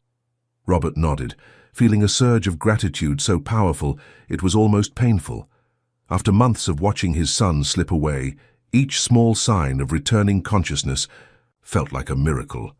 "Bring Dr. Montgomery to my office in 5 minutes, then Ms. Walker 5 minutes after that." In his spacious corner office, Robert reviewed the documents his legal team had prepared. Affidavits from 3 neurologists who had independently reviewed Lily's original medical records, reports from Dr. Patel on Ethan's recent improvement, financial records showing the connection between Montgomery, Meridian Biotech, and various research institutions. A knock at the door announced Montgomery's arrival. The doctor entered with the confident bearing of a man accustomed to deference, though Robert noted the slight shadows under his eyes, suggesting a restless night. "Thank you for coming, Dr. Montgomery," Robert said, gesturing to a chair. "Your invitation didn't leave much room for refusal," Montgomery said stiffly. "I have a busy schedule, so I'd appreciate if we could get to the point." "Of course. I wanted to update you on my son's condition. He's showing significant neurological improvement, voluntary movement, visual tracking, cognitive responses." Montgomery's expression remained skeptical. Temporary improvements are not uncommon before the final decline. I'd be happy to examine him personally. That won't be necessary, Robert said. We have an excellent medical team monitoring his progress. What interests me more is your expert opinion on unexpected recoveries from PNDD, like Lily Walker's. Montgomery's jaw tightened. As I told you yesterday, I don't recall the specific case you're referring to. Perhaps this will refresh your memory. Robert slid a folder across the desk. Lily Walker's complete medical file, including your original diagnosis of PNDD, confirmed by 2 other specialists, and your subsequent reclassification of her condition 18 months later. Montgomery didn't touch the folder. Patient records are confidential. Wherever you obtain those, you're violating medical privacy laws. They were provided voluntarily by Lily's mother and legal guardian, Robert countered, who coincidentally should be joining us momentarily. As if on cue, Megan opened the door to admit Grace Walker. Montgomery's face paled visibly at the sight of her. Ms. Walker, he said stiffly. This is highly irregular. Hello, Dr. Montgomery, Grace said calmly, taking a seat. It's been a while. Robert leaned forward. Dr. Montgomery, let me be direct. 3 years ago, you diagnosed Lily Walker with PNDD. When she recovered using her mother's traditional healing methods, you changed the diagnosis rather than acknowledge a recovery that medical science couldn't explain. That's absurd, Montgomery snapped. The original diagnosis was incorrect. Further testing revealed. No additional testing was conducted, Grace interrupted. You changed the diagnosis after I refused to allow Lily to be used as a research subject at Meridian's facilities. You were denying your daughter potentially beneficial treatment, Montgomery countered. She was already better, Grace said evenly. Walking, talking, fully recovered. What Meridian wanted was to study her, to figure out how she got better without their drugs. Robert picked up a second folder. We've had 3 independent neurologists review Lily's original scans and test results. All 3 confirmed the PNDD diagnosis was correct, according to all established clinical criteria. Montgomery's face flushed. Those criteria are continually evolving as our understanding of neurological disorders improves. What's evolving, Robert said, is your story. Tell me, Doctor, how much funding does Meridian provide for your research? That's none of your business, Montgomery said coldly. Actually, it is, Robert countered. As of next week, Blackwood Pharmaceuticals will complete its acquisition of Meridian Biotech, which means I'll have access to all their financial records, including research, grants, consulting fees, and speaking honorariums paid to certain prominent neurologists. Montgomery stared at him, the implications sinking in. What do you want, Blackwood? The truth, Robert said simply. I want you to acknowledge that Lily Walker recovered from PNDD using alternative methods. I want you to examine Ethan and document his improvement. And I want you to support research into treatments that combine conventional medicine with traditional healing practices. Montgomery gave a harsh laugh. You're asking me to throw away decades of scientific credibility based on a single anomalous case? 2 cases now, Grace corrected. Ethan is responding to the same methods that helped Lily. Anecdotal evidence is not science, Montgomery insisted. Then help us make it science, Robert urged. Study it, document it, test it under controlled conditions. If it works, regardless of whether it fits into current medical paradigms. Montgomery was silent for a long moment, his expression unreadable.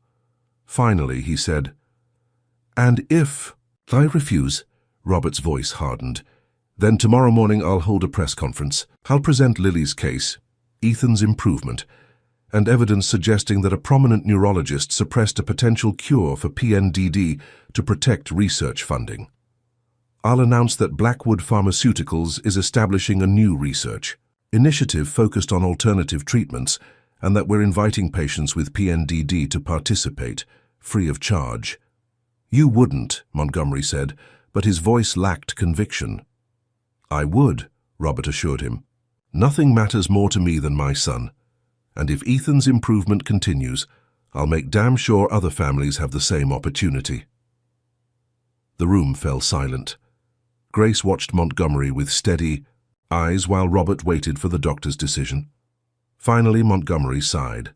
"You're asking me to risk my professional reputation on unproven methods that contradict decades of neurological research."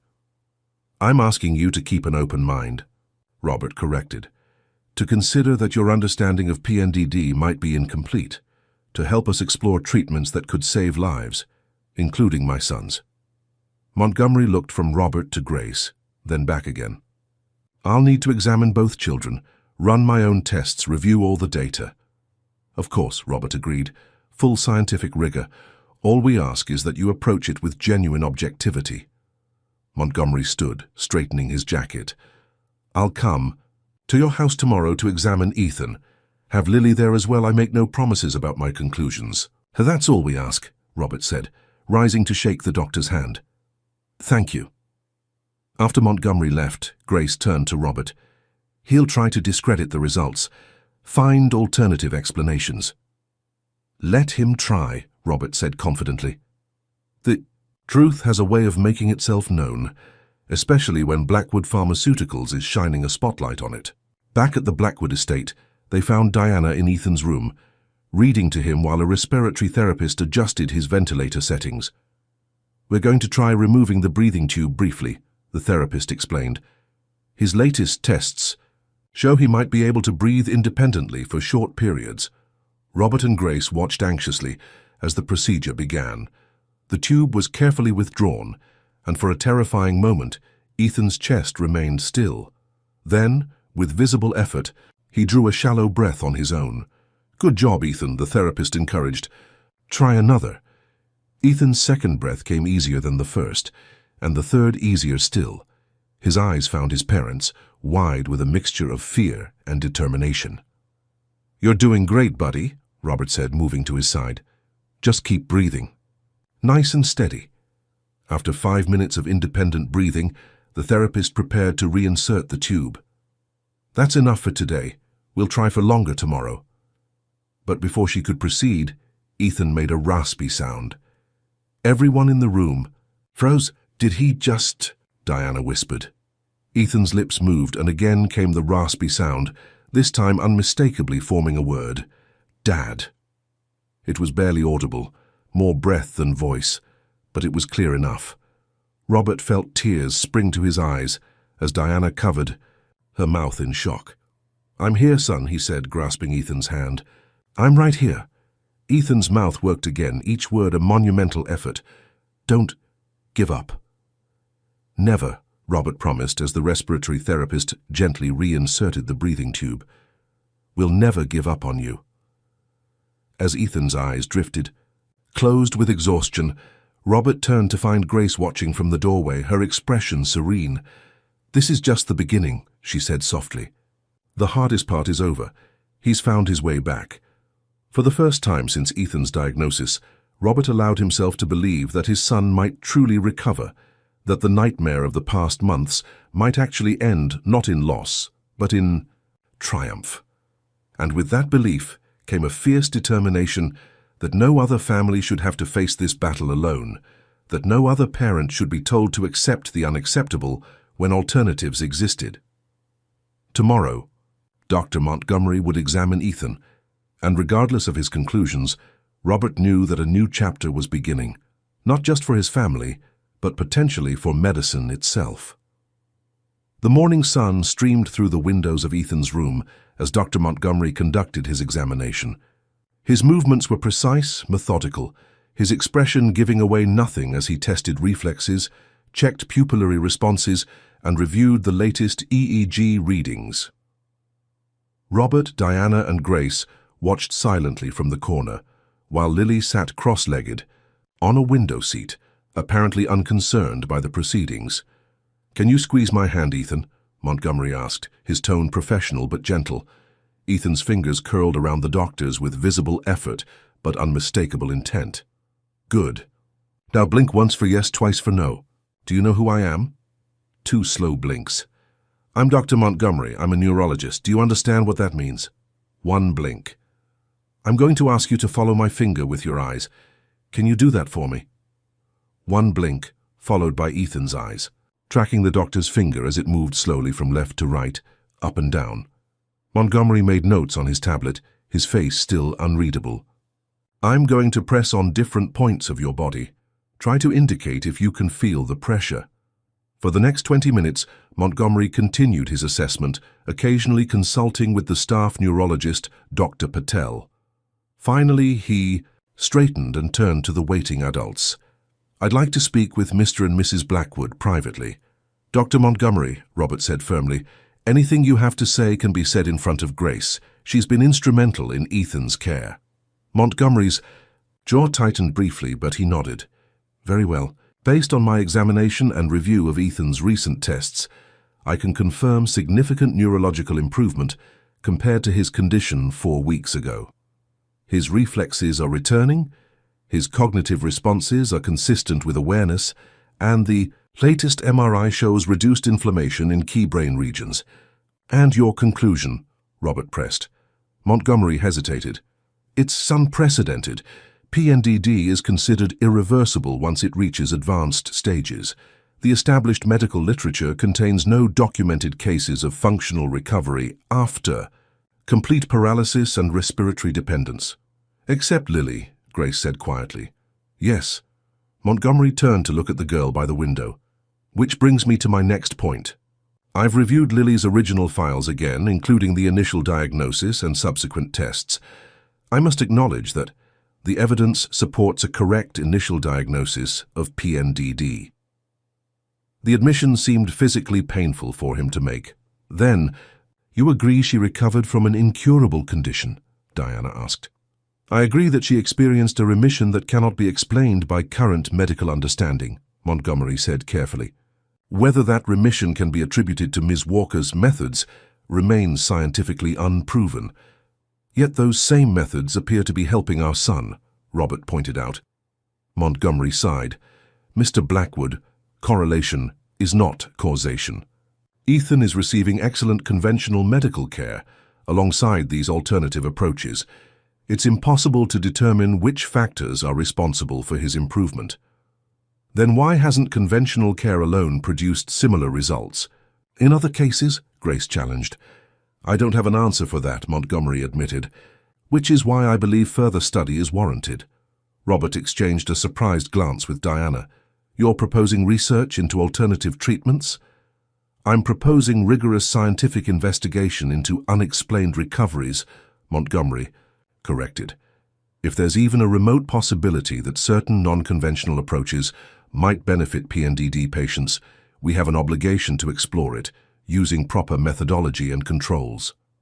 I agree completely, Robert said.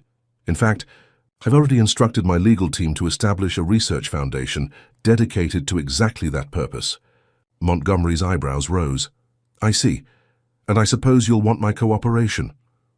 Your expertise would be valuable, Robert acknowledged, as would your influence in the neurological community. The doctor was silent for a long moment, visibly weighing his options. Finally, he nodded. I'll contribute in an advisory capacity, but I want it clearly understood that I'm not endorsing these methods, merely advocating for their proper scientific evaluation.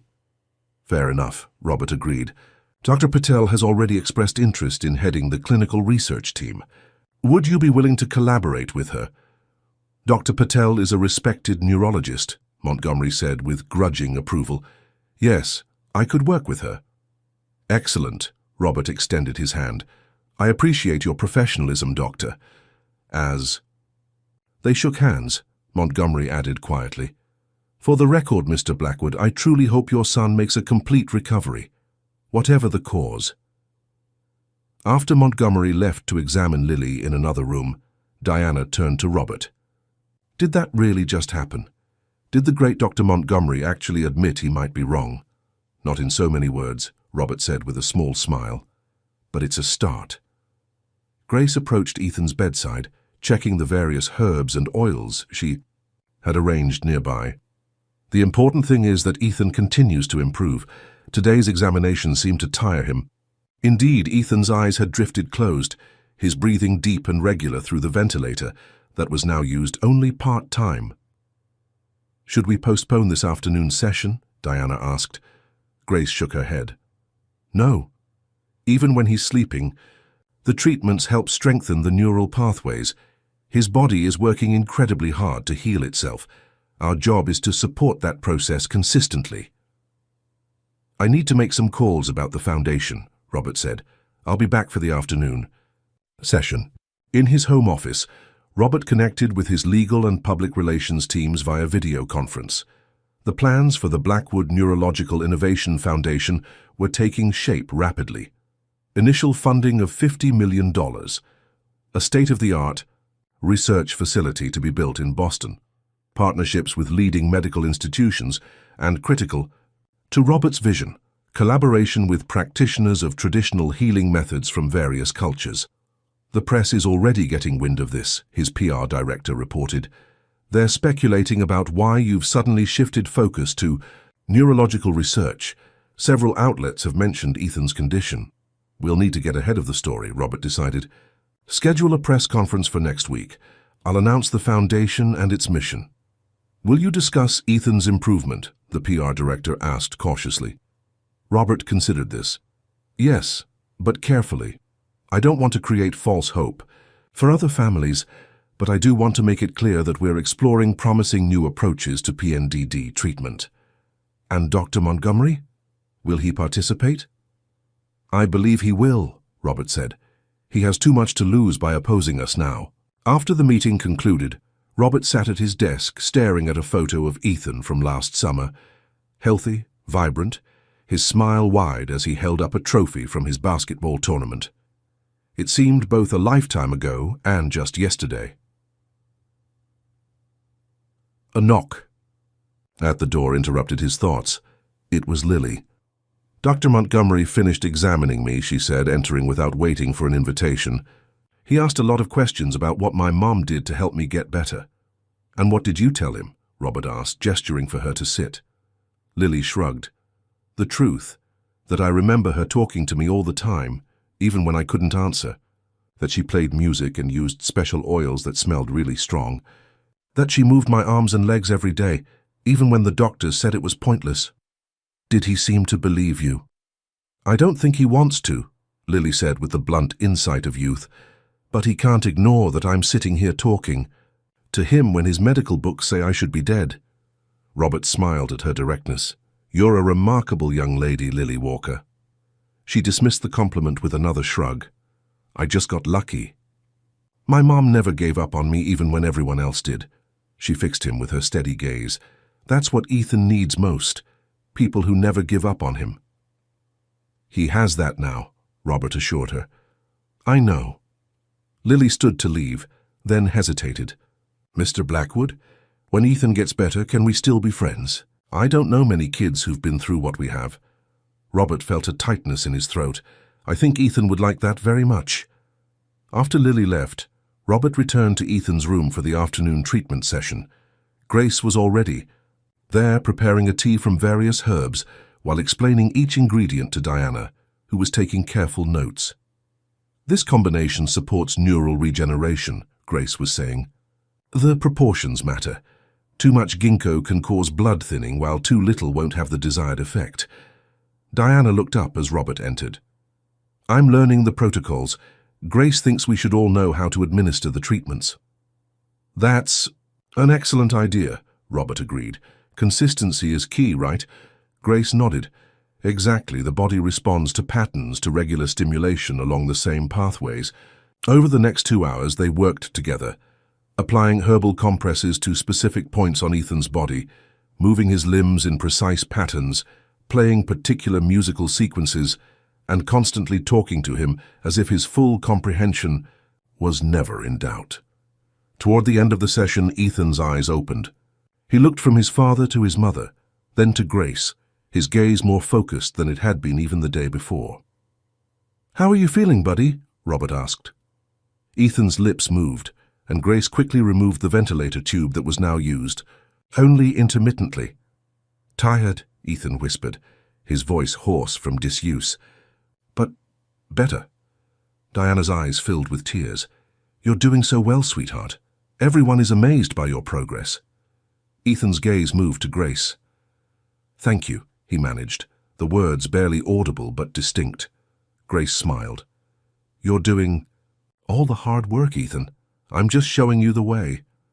After replacing the ventilator tube to give Ethan's struggling lungs a rest, Grace began packing up her supplies. He's making remarkable progress. If this continues, he might be able to breathe without assistance for longer periods within a week.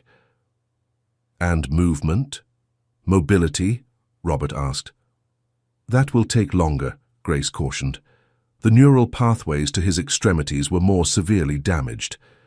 But with consistent treatment and physical therapy, I believe he'll regain significant function. Define significant, Diana pressed. Grace considered this.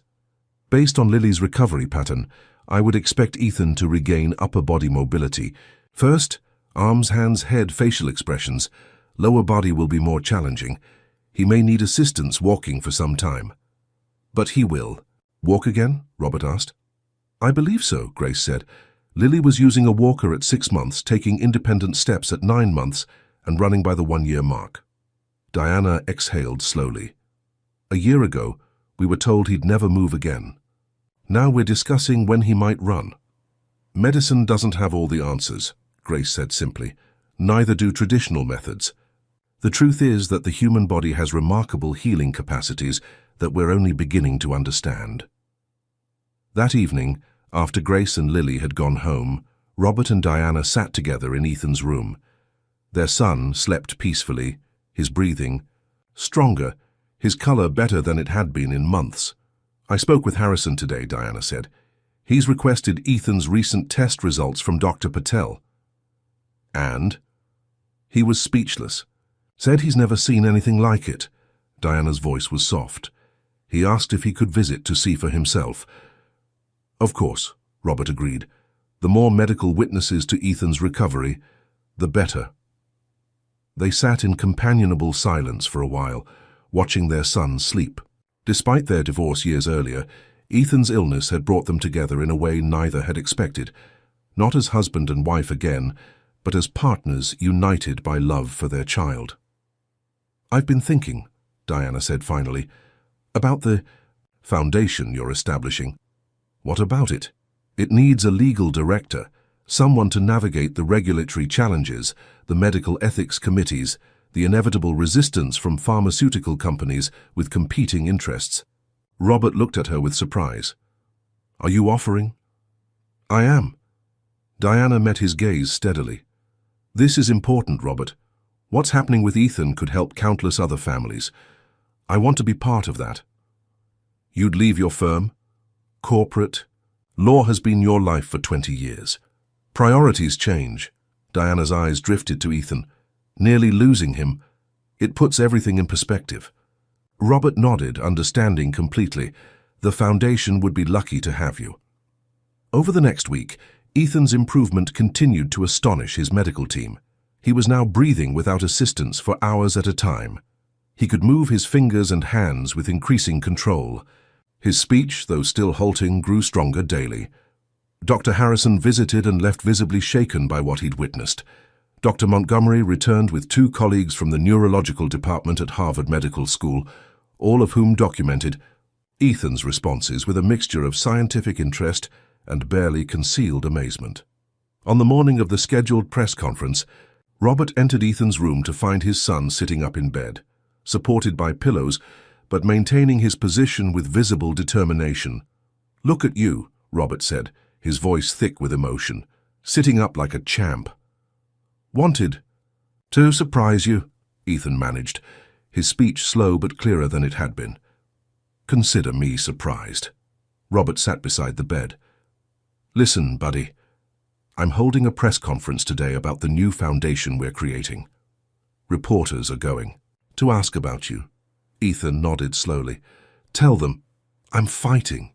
I will. Robert hesitated. I was also thinking, if you feel up to it, maybe we could let them see you, just briefly, by video, to show the world what's possible. Ethan considered this. Will it help other kids? I believe it will, Robert said. Seeing is believing. When other families with PNDD see you sitting up talking, it could give them hope. Then yes, Ethan decided, show them. 2 hours later, Robert stood before a crowd of reporters in the Blackwood Pharmaceuticals headquarters downtown. Beside him at the podium stood Diana, Grace, and Dr. Montgomery, a united front that would have seemed impossible just weeks earlier. "Thank you all for coming," Robert began. "Today I'm announcing the establishment of the Blackwood Neurological Innovation Foundation with initial funding of $50 million. Our mission is to explore new approaches to treating previously incurable neurological conditions with an initial focus on progressive neural degenerative disorder." The reporters scribbled notes and snapped photos as Robert continued. "This foundation will bring together conventional medical expertise and traditional healing methods in a rigorous scientific framework. Our goal is not to replace modern medicine, but to enhance it, to expand our understanding of what's possible when we approach healing with open minds." A reporter raised her hand. "Mr. Blackwood, is it true that this initiative was inspired by your son's condition?" Robert nodded. "Yes. 4 months ago, my son Ethan was diagnosed with PNDD. Like many parents in that situation, we were told to prepare for the inevitable, that there was no hope for recovery." He paused, steadying his voice. "Today I'm pleased to report that Ethan is defying those predictions. Through a combination of excellent medical care and alternative therapeutic approaches, he is showing significant improvement." The room erupted with questions. Robert held up his hand. "Rather than try to describe Ethan's progress, I'd like to show you." He nodded to a technician who activated a large screen behind the podium. Ethan appeared, sitting up in his bed. The ventilator tube was absent, and though he looked thin and pale, his eyes were alert and focused. "Hi," he said, his voice soft but clear. "I'm Ethan Blackwood. 4 months ago, I couldn't move or breathe on my own. The doctors said I'd never get better." He paused, gathering strength. "They were wrong. I'm getting stronger every day. And I want other kids with PNDD to know that they can fight too. Don't give up." The room fell silent as the video ended. Then, slowly, the reporters began to applaud. When the noise subsided, Robert continued, "The Blackwood Foundation will bring together the best of conventional medicine and traditional healing practices. Dr. Lawrence Montgomery, one of the country's leading neurologists, has agreed to serve on our scientific advisory board." Montgomery stepped forward. "As scientists, we must follow the evidence, even when it challenges our assumptions. What we're witnessing with Ethan Blackwood and other patients suggests there are aspects of neurological healing that we don't fully understand. The Foundation will apply rigorous scientific methods to investigate these phenomena." A reporter called out, "Dr. Montgomery, are you saying that folk remedies can cure PNDD?" Montgomery's expression tightened, but he answered diplomatically, "I'm saying that we've observed neurological improvements that current medical models cannot explain. Our job as scientists is to investigate, not dismiss." Grace stepped forward next. "Traditional healing methods have been refined over thousands of years across many cultures. They may not always fit neatly into modern medical paradigms, but that doesn't make them invalid. What we're proposing is a true integration, bringing together the precision of contemporary medicine with the wisdom of traditional practices." The questions continued for nearly an hour.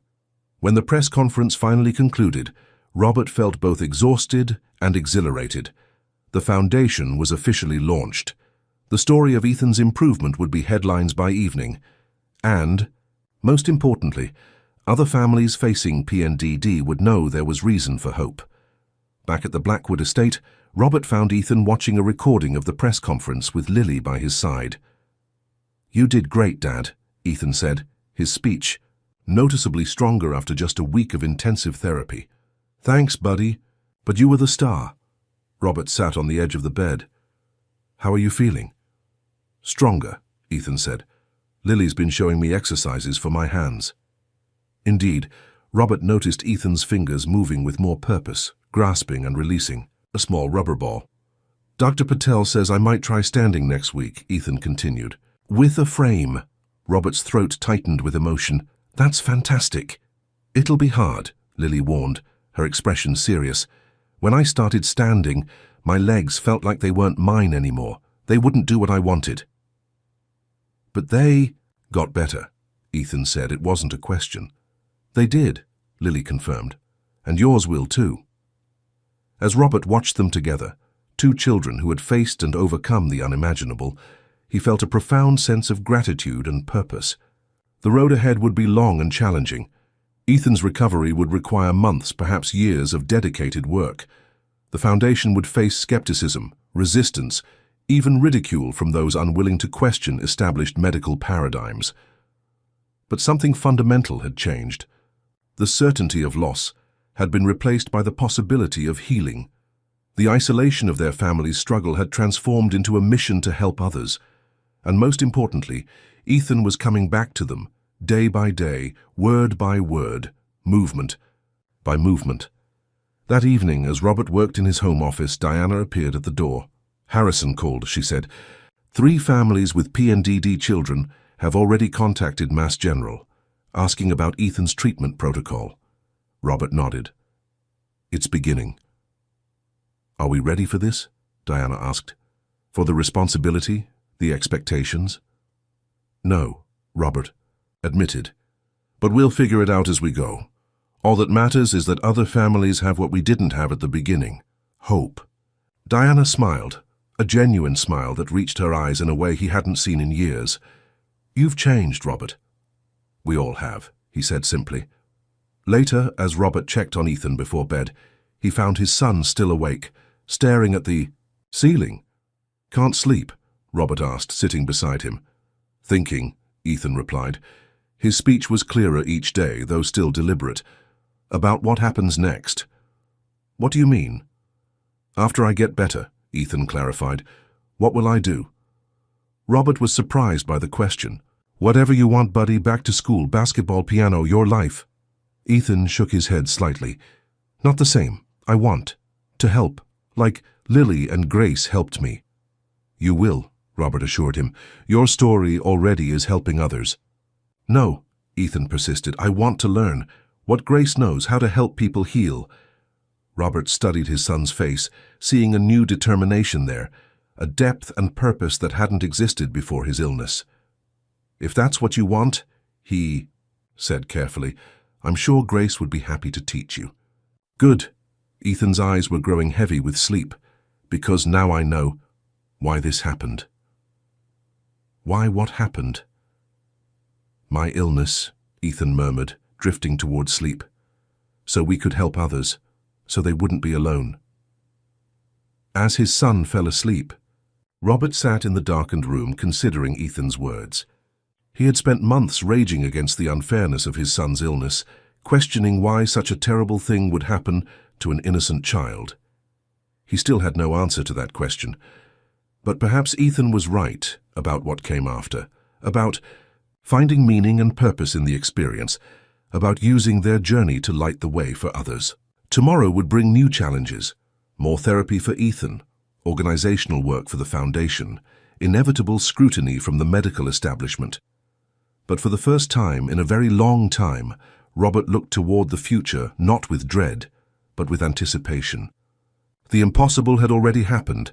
His son was coming back to life. What other miracles might be possible if they simply refused to accept the limitations others placed on healing? As he left Ethan's room, Robert paused in the doorway, watching the steady rise and fall of his son's chest, breathing on his own, growing stronger each day. Some would call it a miracle. Others would search for scientific explanations. Robert no longer cared what it was called. All that mattered was that it was real, it was happening, and soon, because of their experience, it would be happening for others too. 6 months later, the Blackwood Neurological Innovation Center stood completed on the outskirts of Boston, a striking modern building of glass and sustainable materials, surrounded by healing gardens and peaceful walking paths. Inside, traditional medicine and alternative therapies existed side by side, neither dominating the other, both focused on a single goal, healing what conventional wisdom deemed unhealable. Robert stood at the floor-to-ceiling windows of his office, watching patients and their families enjoy the gardens below. The spring weather had brought blooms to the carefully designed landscape, a fitting metaphor for the new beginnings happening inside the center's walls. A knock at his door announced Diana's arrival. As legal director of the foundation, she had transformed from corporate attorney to passionate patient advocate, using her formidable legal skills to navigate the complex regulatory landscape of integrative medicine. "The Board of Medical Examiners just approved our expanded practitioner program," she announced triumphantly. "Traditional healers can now work alongside physicians with full recognition of their contribution to patient care." "That's wonderful news," Robert said. "How did Montgomery take it?" Diana smiled. "He presented the neurological data himself, said the results were compelling enough to warrant a re-evaluation of conventional treatment paradigms." "High praise from Lawrence Montgomery," Robert laughed. 6 months ago, he would have dismissed it all as placebo effect and coincidence. "People can change when confronted with undeniable evidence," Diana said. "Speaking of which, have you seen Ethan today?" "Not yet. He had an early therapy session with Grace." "You should go down to the rehab gym," Diana suggested, her eyes twinkling. "I think you'll want to see this." Curious, Robert made his way through the center's bright corridors. Staff and patients greeted him warmly as he passed. What had begun as a personal mission to save his son had expanded into something far greater, a revolutionary approach to neurological treatment that was already changing lives. The rehabilitation gymnasium occupied a large space on the ground floor, with walls of windows overlooking the gardens. As Robert approached, he heard familiar voices and laughter, a sound that still filled him with joy after months of silence. He paused in the doorway, taking in the scene before him. Ethan stood in the center of the room, supported on one side by a walker and on the other by Lily. His movements were slow and deliberate, but unmistakably purposeful as he took one careful step after another. Grace walked behind them, offering quiet guidance. "Lift from the hip, Ethan. Feel the floor with your whole foot. That's it." Robert watched, his heart swelling with pride and gratitude as his son completed a full circuit of the room. Ethan's face showed concentration and determination, but also unmistakable triumph. "Dad!" Ethan called out, spotting him in the doorway. "Look, 6 steps without stopping." "I see that," Robert said, entering the room. "That's incredible progress." "We're getting stronger every day," Lily said, and Robert noted her use of we rather than he. The bond between the two children had grown deep over the months of shared experience. Grace approached Robert with a satisfied smile. His neural pathways continue to regenerate. The combination of traditional stimulation techniques and Dr. Patel's targeted stem cell therapy is showing remarkable results. The integration of Grace's methods with cutting-edge medical treatments had become the hallmark of the center's approach. Dr. Patel, now the center's medical director, had embraced the collaboration with enthusiasm, developing protocols that merged the best of both worlds. Dr. Montgomery wants to feature Ethan's case at the International Neurology Conference next month, Grace added, along with 3 other children who've shown similar improvement. Robert nodded. "Will you present with him?" "Yes, a joint presentation on integrative approaches to PNDD. 5 years ago, I couldn't get a neurologist to return my calls. Now, I'm co-presenting at their most prestigious conference." Grace shook her head in wonder. "Things really have changed." "Thanks to you," Robert said sincerely. "None of this would have happened if you and Lily hadn't reached out that day." Across the room, Ethan had settled into a chair to rest, with Lily sitting cross-legged on the floor beside him. They were looking at something on a tablet, heads close together, occasionally laughing. "He seems happy," Robert observed. "He is," Grace agreed. "Despite everything he's been through, or perhaps because of it, he has a depth of appreciation for life that most people never develop." "He talks about becoming a healer," Robert said. "He wants to learn your methods." Grace nodded. He has a natural gift for it. The intuitive understanding of energy and connection. Lily's teaching him some basic techniques. And how is Lily adjusting to her new school? Robert asked. After Ethan's recovery had begun, Robert had offered Grace a position as the center's Director of Integrative Therapies, with a salary that allowed her to move to a comfortable home in a good school district. Lily now attended the same private academy where Ethan would return next fall. She loves it, Grace said, especially the science program. She wants to become a neurologist, can you believe it? To combine traditional healing with modern medicine. From the beginning. The best of both worlds, Robert agreed. Exactly what we're trying to create here. As if sensing they were talking about her, Lily looked up and waved them over.